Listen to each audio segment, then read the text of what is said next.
Already portal খুলছি, এখনো কিন্তু পোর্টাল রেডি হয়নি।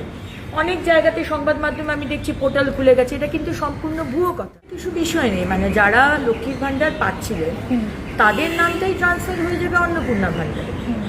আপনারা 1000 টাকা বা 1200 টাকা পাচ্ছিলেন বা 1500 টাকা লিস্ট 1 মাস আগে পেয়েছেন, আমাদের সরকারে আপনারা 3000 টাকা পাবেন। যারা যারা সিএর জন্য অ্যাপ্লাই করেছেন তারা পাবেন, কারণ আপনাদের অ্যাপ্লিকেশনের রাস্তায় রয়েছেন, প্রসেসে।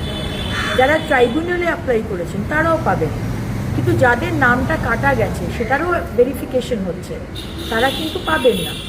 বাকি যারা পেয়ে এসছেন তাদেরকে আবার করে আমি শুনছি কেউ কেউ যাচ্ছে ফর্ম ফিল আপ করছে, আইসিডিএস কেউ কেউ যাচ্ছে ফর্ম ফিল আপ করছে, বা ডিএম অফিসে গিয়ে নাকি ফর্ম ফিল আপ করছে। এরকম ফর্ম ফিল আপের কিন্তু কোনো বিষয় নেই। সুতরাং let me make it very very clear, যারা লক্ষ্মীর ভাণ্ডার পেয়েছেন তাদেরই নাম ট্রান্সফার হয়ে যাবে ভেরিফিকেশনের পরে। ভেরিফিকেশন আমাদের দপ্তর করবে, এখানে আপনাদের ভেরিফিকেশনের কোনো বিষয় নেই।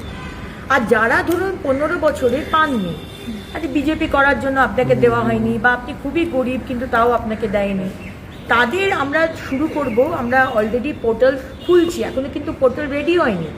অনেক জায়গাতে সংবাদ মাধ্যমে আমি দেখছি পোর্টাল খুলে গেছে, এটা কিন্তু সম্পূর্ণ ভুয়ো কথা। পোর্টাল খুললে আমরা আনুষ্ঠানিকভাবে আপনাদের জানাবো।